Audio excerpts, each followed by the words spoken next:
Hello, I'm here with a good friend of mine who I've known. How long have I known you, Ian? Quite, Must be quite a about while. 14 years Yeah, plus. we met. It's depressing. Yeah, We were both delivering lectures for, keep me right, but I think this is right, Edinburgh University MBA students, wasn't it? that's right. And on Yeah, consulting. consulting. It was about consulting skills. That's right. Gosh, and we hit it off, and It's a long we've time been. ago. It's a while ago, but we've been. And I think I was in consulting at the time. What were you doing at that time? Consulting as well. I've Consulting recovered as now. well. So, All right, I'm in full recovery as well. Although in these times, mate, you never know. It might make a comeback. Anyway, so we thought we'd have a chat today and send it out there. We've no idea where this is going to go, but it's a bit like a sort of ask me anything type session, but just between the two of us, Ian. And obviously, I know a fair bit about your background, and you know about my background, so we can hopefully bounce off each other. But what have you been up to since this crisis has hit the world? Because I mean, tell people what you normally do, because I think they'd be interested in a little bit of context. Because they know me from the other videos, Ian. So if you could give a little bit of background, just to give the people who tune into this a little bit of context. Who are you? What do you do? okay, I basically kind of mostly work around technology and people, trying to Yeah. work out how to solve problems, but not from the people problems or actual environment or business problems rather than technology problems. So Okay. using those things as tools. Mm-hmm. So that's how I've got involved in legal tech. I've been involved in open source for quite a while, and that's basically it. And I was just traveling around, finding problems, and getting involved in fixing them. That was a big part of professionally what I've done. Yes. And You and know, what sort of can you I teach share about this? tech and thing. Have you got an example that you could describe to people, the sort of thing you've been doing? A lot of it, I suppose. So one of the things is around kind of looking at insurance and everything. A lot of what we people see insurance and things going to court as a way to look at how you win the court case. But if you Mhm. turn it around and look at the data and everything in another way, it's a way you can see how to stop these things happening in the first place. So you Right, can start to see the causal effects and then work on removing them. right. It's using technology to solve real world problems. Okay. So if I was, So what sort of content, a car crash, or how could be would car you? crash. It could be car crash. It could be something simple. One of the reasons that cinema toilets are cleaned so much is because halfway at the end of the movie, the little kid has to run to the toilet. He's rushing to get back. He falls over, slides, or she falls over and slides and gets covered in whatever's on the toilet floor. And Oh, the owner of the cinema or the manager of the cinema has to give tickets to the family to come back and reimburse them with popcorn and everything. And yeah, that's a thing that can be easily avoided that was happening frequently. right. I So know so it sounds really simple, yeah, but no, it's a it's better experience for everyone, right? yes, yes. I think I Yeah. need to tell everybody this about you. Ian has got an uncanny. There's something about his essence that he can spot the simplest thing and can talk to you all night about it and how you can make it better. You're brilliant at it, Ian. I mean, I've never. Yeah, it's a bit like I don't know if you would call yourself like it's almost like an engineer. Your mind, some it's like one of these. You know these Six Sigma guys who go into things in great detail and they get all excited about a bolt, and they can tell you why that bolt is the wrong shape or and you're very good at that, but with the more human things, is that fair? Is that how you? Yeah, I think that's Yeah, okay. Yeah, yeah. that Okay, I works. don't want to offend you. Then you're No, bigger no, than no, me. no, no, no, don't worry about it. Miles and miles away, so you're fine. I'm safe. I'm safe. We're properly Yeah, physically distanced here. yeah. But because Ian's up in Scotland, and I'm in the Cotswolds. So okay, so you did the technology stuff. What else? Well, obviously I know what else you're involved. What else are you involved in as well, though? Because I think it helps to give the flavor Okay. of yeah, So I also spend quite a chunk of my time teaching Tai Chi and other kind of Japanese martial arts stuff yeah, to random people who are interested for various reasons. yes.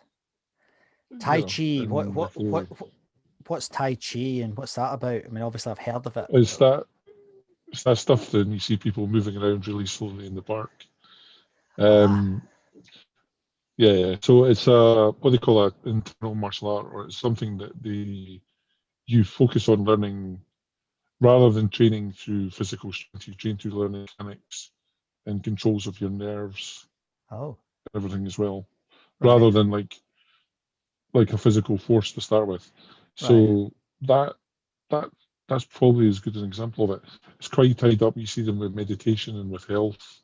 Yes. And I think that's one of the big advantages of, or one of the reasons I think it's got a lot of benefit for people. Is that whole kind of connecting to themselves as a body and a mind rather than just all these things being separate. I mean, that's a very interesting, the two of the main things in your life, not everything, but two of the main things in your life are like high tech and then ancient wisdom. That's quite a interesting. You're like a living manga. I've just not got the big eyes. Aye. Yeah, but you've lost your hair recently. It's careless. You look the part. Yeah. I've had long hair since I was about 14, and it's starting to recede. And I said to myself, I'll not being that guy with long hair and the balding patches. You weren't bald though, mate. You weren't bald. It was starting. Was it? It was starting. Okay. Right, okay. So I just thought, why not? Just go for it. Well, I think it fits really well with your Eastern philosophies, that's for sure. I saw one of the pictures, and I'll put it in the recording of you that you've been using on your Facebook group, and it looks amazing. You look like that guy from, do you remember Kung Fu? Yeah, David Carradine. This is a compliment because I'm a huge fan of it. I loved it, and I thought, blinking heck, Ian's changed into David Carradine. So yeah. So how do you, or how do these two, seemingly, you'll probably tell me opposite, but seemingly massively different, I guess the word to use is paradigms, or as some would say way back, magisteria, because they're so far apart. How do these two things play into your life then? Do they touch? Are they separate? Or how do you do that? So they are effectively the same or very similar connected things, because you're looking at understanding the system without making judgments. Right. So when I'm trying to explain this, and I'll maybe get a bit lost because it doesn't always translate well to words. But like when you're looking at the way your body is, you have to accept it exactly as it is. There's no way to imagine or to change it. It's just there. Right. And then you change it towards where you want it to be. You embody things, you practice things. But when you're looking at problems, right? Problems they're just exactly as they are. So you have to get this awareness of the whole problem, without emotion, without judgment, without any of these things coming in. Right. So if you're looking at a technology or a kind of business problem, a lot of people go, oh yeah, but those people are idiots, or this is this, or this is that. And actually, that's irrelevant whether you think that or not. That's the reality. So you've got to become, I don't know if it's comfortable with it before you can see the things that connect and cause it. So I've got, for example, if there's something in your body, or my shoulder's injured or it's sore, so you've got to then work on how to deal with that, to change it. Mm-hmm. And if there's something happening in the real world, it's the same kind of issue, or the real world, the outside world, it's the same kind of issue. This thing's happening, so you've got to understand what's the cause of that. Well, this might be that, you've built, new houses have been built somewhere, and that creates a demand for something that wasn't there before. Yeah. People have just, things have changed. There's a new shop in a shopping centre, the more people are attracted to. Yes. So it's things like that. You've got to see what they are, but you can't see that when you're not fully aware of everything. Right. And you focus on one thing. So is that a bit sense? Like, yeah, it does. No, it does. It's really clear. Is that a bit like, and forgive me, it's not my field, but is that a bit like systems thinking? Yeah. Yeah. It is exactly like systems thinking. Right. Okay. Oh, well, at least I'm not We as stupid just, as I felt I was there. Right. Okay. yeah, I Right. mean, it's seeing things in their entirety Right. as much as you can. Right. And so give us so in the example you started with, which I like because of that emotional element that you experience a lot in our old jobs in consulting was one of the hardest things I had to deal with, was to try and get the client to just let us do our job, let us do the analysis phase, and then we'll come and we'll talk about recommendations, then we'll talk about implementation. And they would all have that emotional investment in the Yeah. project. And of course we could come in, if I'm understanding what you're saying, and this isn't by design, but I think that's how we did it. We went in, but we didn't come in with the emotion. But the emotion did kind of get involved later on, though. Particularly implementation. Is that a common? Yeah. Yeah. But emotion connects to our experience of something, Yes. right? Right. So, if you look at world events, right? A Yeah. catastrophe happens close to your house. Yeah. You're emotionally involved. You're very engaged. It happens Yeah. at the other side of the world. You don't care any less as a human being. You just don't experience it as strongly. So when you Right. first come into a consulting engagement, you don't have a need to justify your position. So you don't create emotions to reinforce it. Right. Okay. Okay. So a lot of emotions aren't real. They're not real, but they're not based on something. They're there to make you be able to justify your position. Yes. The way I frame that, I say they're real, but they're not true. Yeah, same thing. Yeah, Yeah. So you're in a parachute and you've got a safety parachute on, and there's no way you're going to die, but you still feel extreme fear. At least I yeah. do. Which is kind of sensible. Yes. Yes. So there's an interesting crossover there again in our work, because I talk a bit about over the last few months I've got into storytelling quite a bit for a number of reasons.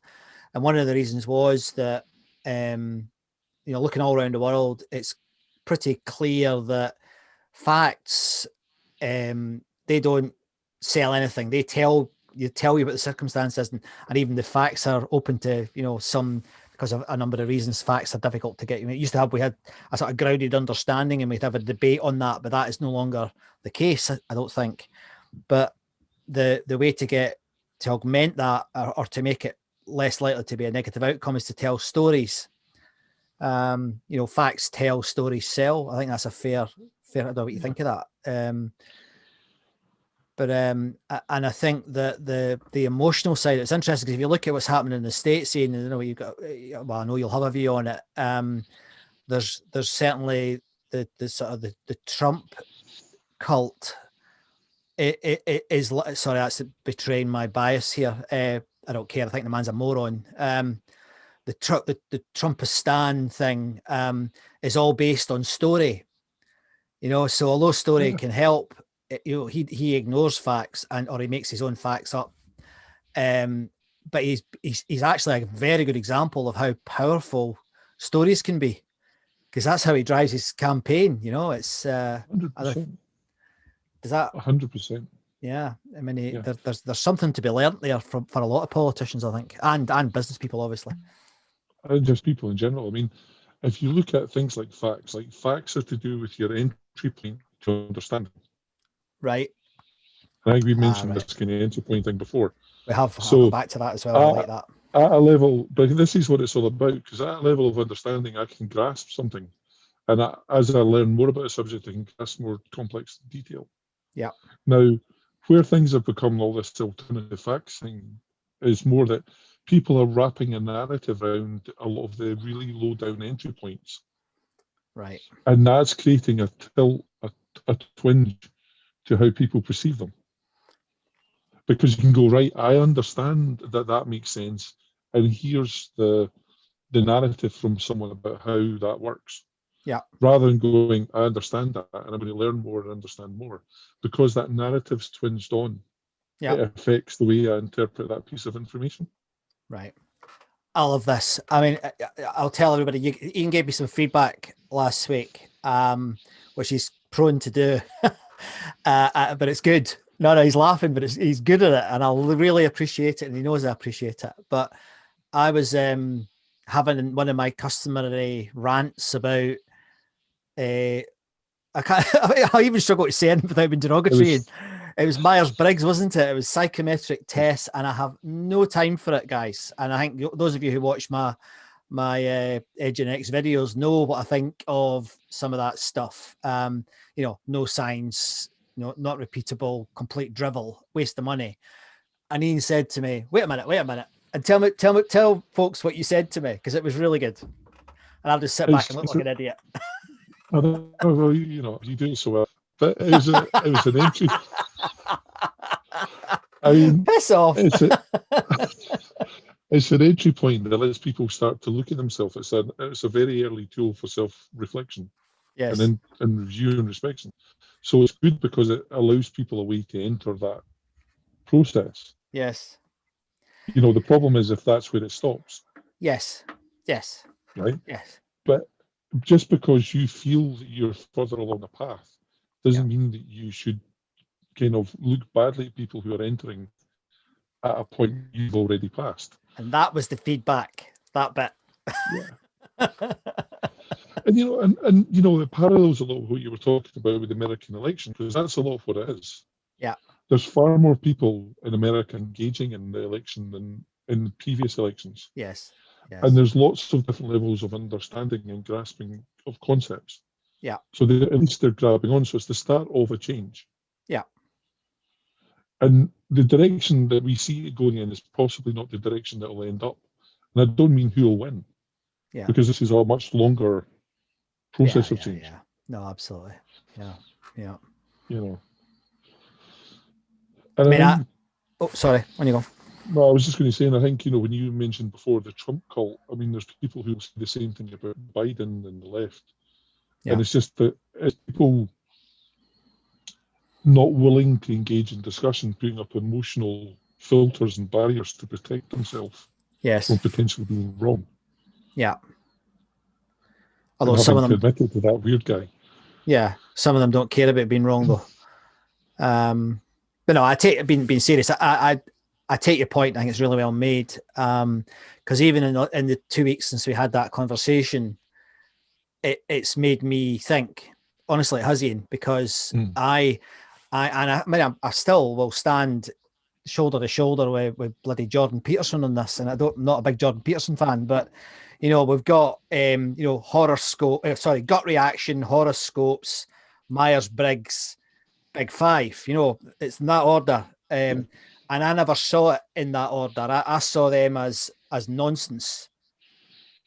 But then I realized, of course, Galileo would never have had his moment of insight without, star signs, because it was part of that whole culture, so, and, we wouldn't have engineering without the alchemists. We wouldn't have, so it kind of, I kind of knew that stuff, but I think what I got from, and I'm quite chuffed to get into this, because for me, and this is very relevant to today, when a lot of us are isolated. Now I'm totally isolated.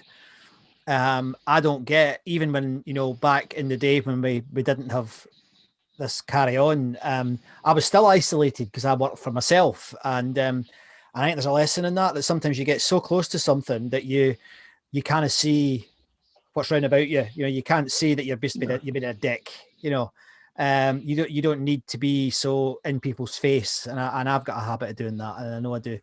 But that's because I'm passionate about what I'm in, but that's an excuse. Still shouldn't be doing it. It doesn't help. Never helps. Never creates any movement in the right direction at all. So thanks for that feedback, mate. Glad I'm of value. Yeah. So on the entry point thing, I mean, I was going to raise that anyway. If there's an entry point, does that imply there's an end game as well? And I'll tell you, I'll be honest where I'm going here. There's a lot of people saying at the moment, you need to set new goals.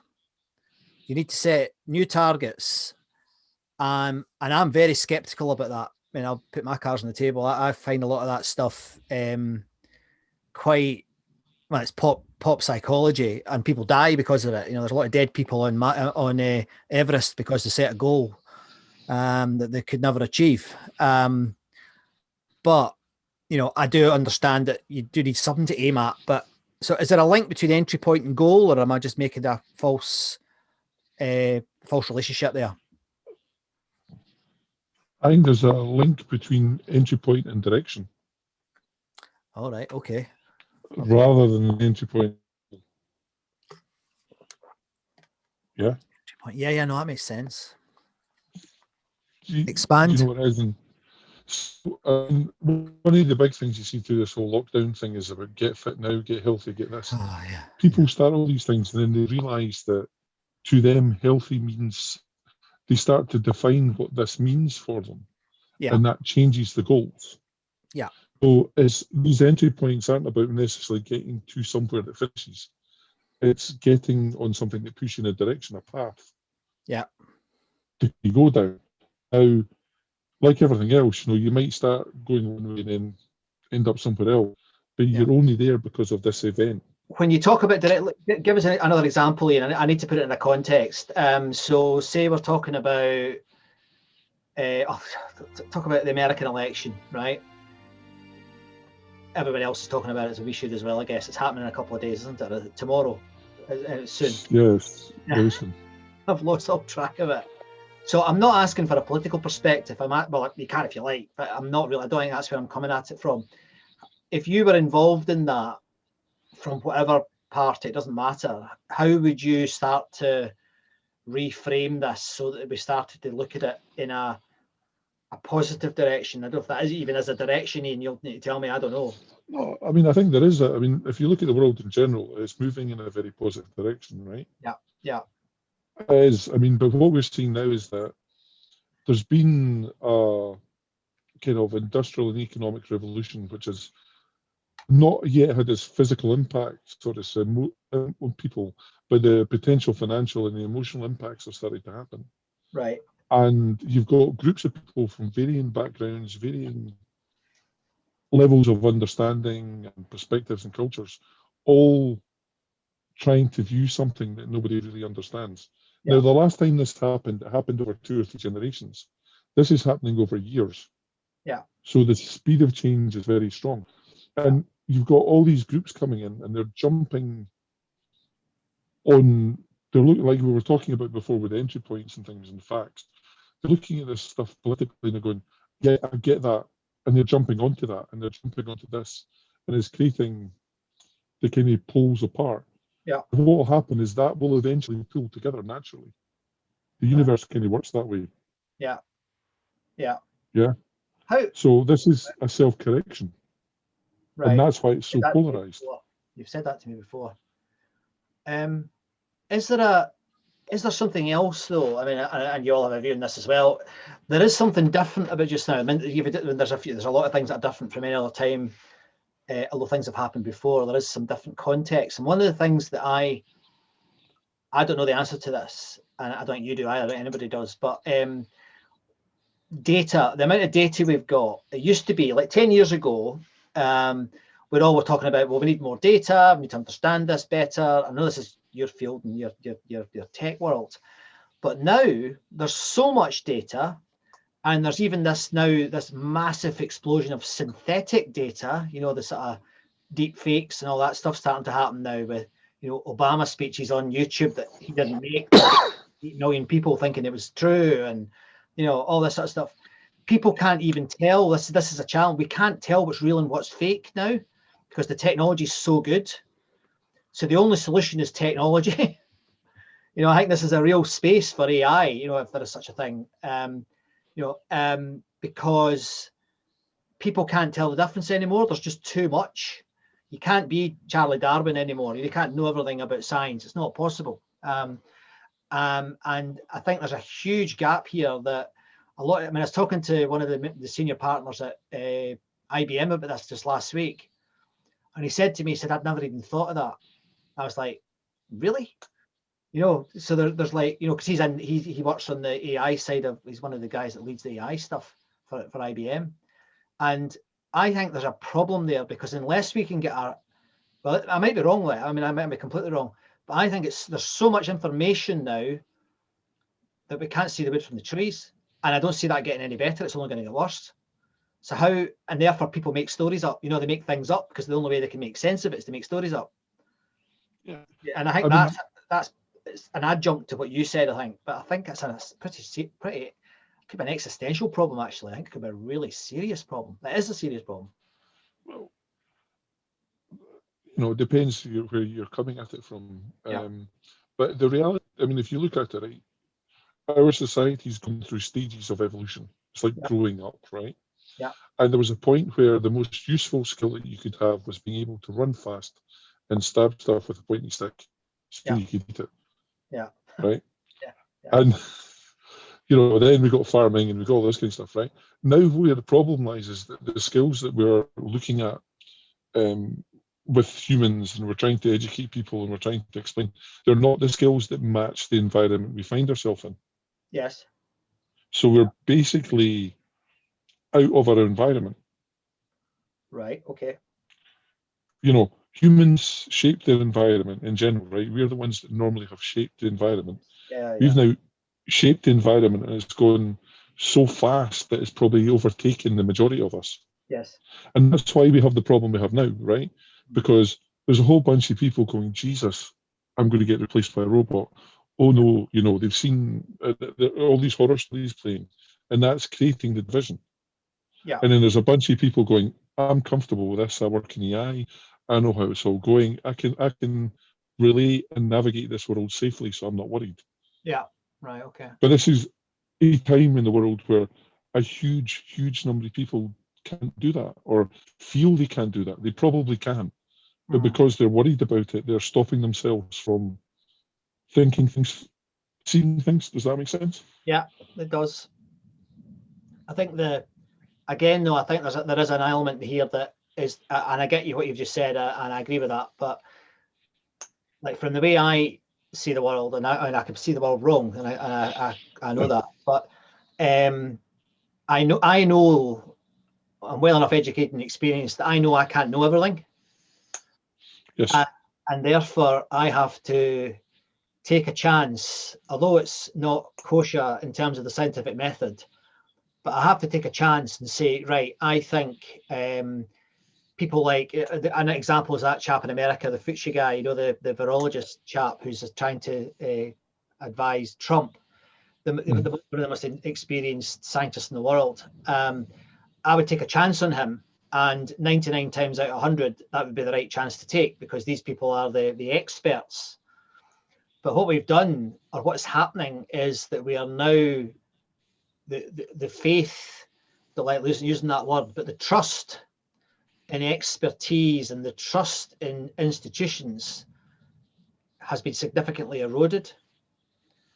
And a way back from that is difficult at the moment, because if you're a good actor, and what I mean by that is you're somebody who's trying to do the right thing, and you understand that you can't understand everything, and you start to look for the most probable truth, not the hard truth, the most likely truth. It's very difficult to do that as a human being now, because it used to be you would, and I still would, I'd go to, Scientific America, New Scientist, Nautilus, The Atlantic, and I'd have a look, at what they're saying, and I would tend to say, okay, well, if they're saying that, I'll go along with that. And it's be the same with the World Health Organization or Worldwide Fund for Nature, or and in the past, a political party that I'd be affiliated with. But now, even some of those, esteemed, roots to wisdom are really struggling, and are having to redact, or having to withdraw, or having to do all sorts of things, because the data field is just such a mess. So I think there's more to it than just the Industrial Revolution, because this all happened before the Industrial Revolution. Everybody thought, oh my gosh, we're going to lose our jobs. I think it's different to that. I think it's much more difficult. It's not different. It's just more extreme. Okay. All right. Okay. Right. Right. Okay. Okay. So if we look at this thing, right, before, what used to happen is, the last time you could probably be a polymath was around about the time of Richard Francis Burton. I think it's one of the last proper polymaths we had, right? Yeah. Yeah. And we've got Stephen Fry now. He's pretty close. But joking aside, right? And people understood the value of analytics. They understood the value of interpretation. Yeah. And a lot of what you're talking about with, the institution we're talking about, what they done was they added a grounded interpretation onto the data. Yeah. We've educated people to recall data and not to interpret data, so they're doing that. Yeah. Right. Okay. So we have lots of people who can find and regurgitate data. Yes. But very, very little analysis. So because I can find the data on Google, I don't understand and I don't value the analysis. Yes. This then becomes unimportant to me. Right. Whereas before, this was the disseminator of all information. Yeah. Or the majority of it. Now you have millions of people can be disseminators of information. Yes. You and me are disseminating information now, which in a format that could reach more people than we could have 20 years ago. Oh yeah, yeah, ridiculous. Right. Yeah. So I've now got this huge sum of information. So I, as an individual, and this is what I was talking about, skills that people that are now useful. The skill that's useful now is an ability to analyze. And there was a really good analogy given by the chief scientist from Salesforce about 5 or 6 years ago, when he was saying that information, we're comfortable with food having a nutritional value. Yes. We should be comfortable with information having a nutritional value. Oh, very like good. Analysis 80%, random bollocks 20%, stuff like that. and then this is where it is. And it was Roger Scruton, the philosopher guys, talk about the fact that now he's competing after all his education. He's recently died, unfortunately, but with Wee Jean, who posted something on Facebook. Yeah. And this is the problem, right? Yeah. Before, two guys or people would meet and they wouldn't have the scale of impact that they have now. Yes. So this is back to the fact that we were poking things with sticks, and then we moved to farming and all this other stuff. Yeah. We're now having to move to a phase where we analyze, and that analysis has to be of the external world and the internal world of how you respond to it. Yes. Yeah. And you have to do that to then give away sovereignty to an extent to an expert in an area, because it's quite a strong personal trait to be able to say, I'm happy to hand over this to you because I believe. And that's what we need to do as a society. We need to be able to, we're not designed to function as individuals. No, we can't. No, it's not how we are. How do you think we get there are some, you and I are good examples of it, and the Americans have got a really naff word for it, but they call people like you and I seekers. We're always trying to find out, what's next and what to learn and all the rest of it. But there are if you look at the media, any day at the moment, there are groups of people that I know I couldn't have this interview with because they are not even trying. They have got their meaning, and that's it. They believe that the Queen's a reptile and Bill Gates is trying to kill the world. And it doesn't matter what you say to them. There's no point in having them on a show like this. It would be completely pointless. So because all they would do, they just don't listen. And it's a bit like there was the Mueller report with Trump, with the Russia thing. And despite what it actually said in the report, Trump just said, no, I'm cleared, and off he went, and everybody believed him. But none of them read the report. So maybe it's just more support of what you said earlier about analysis. It's exactly support of what I said about analysis there, yeah. Yeah. But you've got the reptile thing with the Queen. I think it's hysterical, but honestly, I wish it was that cool. But yeah, exactly that. Yes. but people get frightened, right? Yeah. People spend a lot of their life in fear. Yeah. And I don't necessarily mean like hiding under the sheets fear, but they worry about things that they feel are outside of their control. Yes. So they want someone to have control. Yeah. It doesn't matter whether the person has a good thing or a bad thing, but at least somebody's in charge. Yes.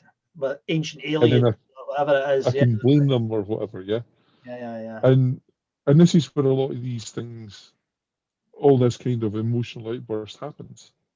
It's where a lot of this, because if I believe that I'm not wrong, there's no possibility that I'm wrong, and it must be this. Yeah. Why I'm experiencing all these things. To let go of that is hugely traumatic. Yeah. What I'm saying is that people believe these things because it gives them something they can externalize and not take responsibility for not understanding what's going on, not being comfortable with what's going on. Yes. Or things about themselves. And if you then take that away, right, it destroys a lot of their self-identity. It destroys a lot of who they believe they are. And that's why there's no dialogue, because being wrong is too scary. Yes.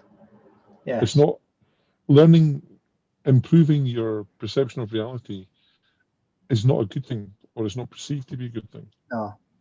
Changing your mind. Does that make sense? Yeah. And we have this odd view of changing your mind. You're not allowed to change your mind. It's crazy, in my view. But well, look, given that we're having some technology issues, and we're almost on an hour already anyway. But could I ask you just to? I think we should have another chat on this, because I think there's a lot more. I've got about 10 things written down here that I want to talk to you about. But we can't do that just now. The text it's just not secure enough. But if what would you say to people who are? Let me get right. Say that, right. Worst case scenario for some people, not for everybody. Worst case scenario is lockdown goes on into next year, and Donald Trump wins the election. There you go. How do we deal with that emotionally from your perspective? I mean, is it just an entry point? We are where we are, or yeah. I mean, the thing is, both of those things are likely to happen. Yeah. Right, just to cheer you up. Yes. You know, I mean, the first thing to look at it is how does this actually affect you? Yeah. So Trump, if you live in the UK, Trump becoming president probably has a massively negligent effect on your day-to-day actual real life, unless you are the foreign ambassador to America. At this moment, right? So that's an emotional thing. That's purely emotional, right? The only other thing is, for most people. The only other thing is he's got the finger on the button, which is slightly dodgy. That does worry me. Can we just wind that back, right? Lots of people have the finger on the button. Yeah. So it's not just one guy. So yeah. Calm down, right? The world is not that mad. And the lockdown thing, again, this is something that you have to deal with, but you can't control. No, not at all. And you're not making that decision. Yes. So you have to kind of only focus on the things that are important to you. Yeah. And the things that you can, and there's something, one of the people I'm studying with, the teachers, things very, very apt was that you can only look after the people around you. You can only deal with the things that you can touch. You can actually deal with. So focus on the stuff you can deal with. If we all do that, everything will be okay. Yeah. If you worry about the stuff you can't deal with, we're all fucked. Yeah. No, I agree with that. I mean, I don't know if that makes sense. No, that does make sense. I mean, I think again, though, this is two reasonably intelligent guys having a chat. Some of the things I worry about, and I know I'm just contradicting the advice you've just given, but I worry about civil unrest. I worry about, there have been some serious issues in the next few months, because not everybody is able to sit down and say to themselves, okay, I'll just deal with what I can control. And we do have as you said earlier, we're not meant to be individuals. We are group animals. And we have a government who are, you could argue they're doing their best, but it's not been great. And how do we as individual citizens, to use that sort of almost scary language from Brave New World or whatever, how do we as citizens deal with that? Because I certainly feel slightly disempowered at the moment. I feel I'm not one of the brigade that thinks I'm being controlled. I mean, we need to be corralled at the moment for very good reasons, and I completely agree with it. But I do feel slightly weakened by it regardless. I feel, well, how can I influence things apart from just looking after myself and my family? Except that nobody's in control, man. Well, yeah. No, I mean, that's rather a bit of a joke and stuff, right? But somebody said, on you go, sorry. No, on you finish your point. Somebody said to me the other day, it was a classic. Somebody said to me in my local bar here called the Black Bear, which I need to buy you a pint in sometime.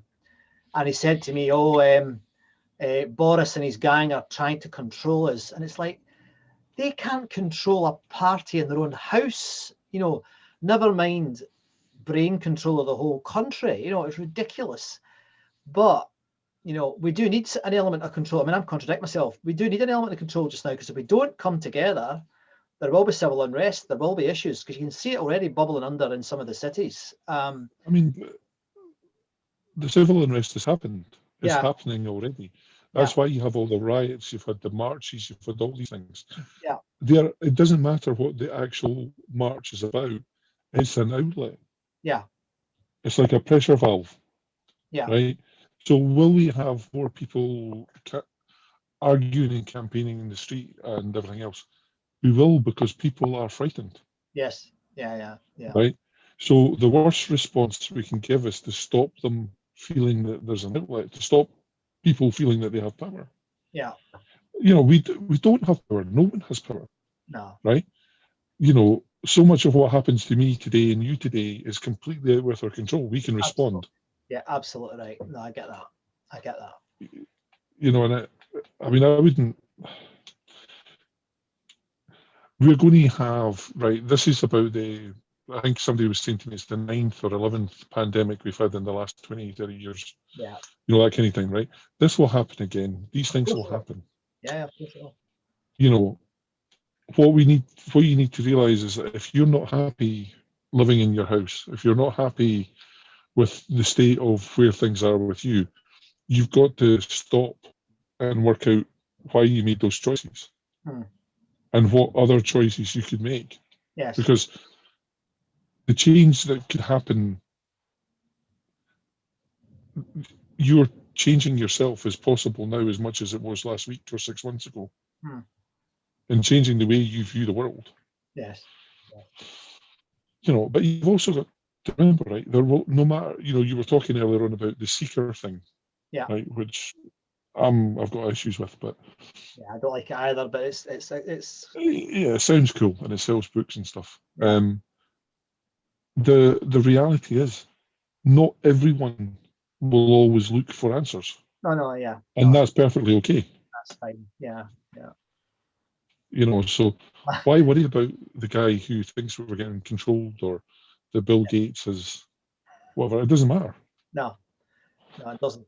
I guess we'll need to stop, but I guess my issue with that is that I'm seeing people that I like and respect. So I did respect some of them who are being swept up by that, and I think, gosh, and I've decided just not to engage because I can't do anything about it. You know, I can't help them. I can only do what I can do. But I think that it just concerns me a bit, Ian. And I get, you know, there's only so much you can do, etc. I get that, but I just get slightly concerned when I see, you know, parents and friends and things getting swept up in this stuff. And I don't think it's good for them or anyone else. But I mean, again, this is quite, you know, if I can of pull you on or highlight something you were saying there. One of the points you were making is that these were people that you respected. Yeah. Right. So your respect for them was created by the fact that they had a similar view to you, or you seen them to have a similar ability to comprehend and analyze things. Sometimes, yeah. And now they're in a situation which is different. They might not be responding in the way that you think they should respond. Yeah. That shouldn't change. That should be taken as this is them in this situation. Yes. Because obviously your responses have changed as well. Yeah. No, that's fair. That's fair. You know, and rather than trying to say, you know, you can still go out and have coffee with your friend who believes that the Queen's a reptile, right? Because I think that's the coolest of all the conspiracy theories. And just not talk about that. Yeah. And just be in that space and hold and enjoy humanity without being judgmental. Yeah. No, and that goes along with stopping the wildness. Yes, I agree with that. Wow. That's a point. Sorry, man. No, that's good. That felt like a bit of a self-coaching session there. That was good. I liked that. Listen, Ian, thank you very much. Yeah. Thank you very much, Ian. Your wisdom is brilliant as always. And next time, boy, have I got a list now. I've got about 20 things written down now. We'll do this again, yeah? Yeah, definitely. if there's anybody wants to get in touch with you or to look at what your thinking is, or where if you're writing anything, is there a space you'd like to? ianburgess.me.uk. There we go. Okay, thank you very much. Simple stuff. That's No excellent. worries. Thank you. I'll just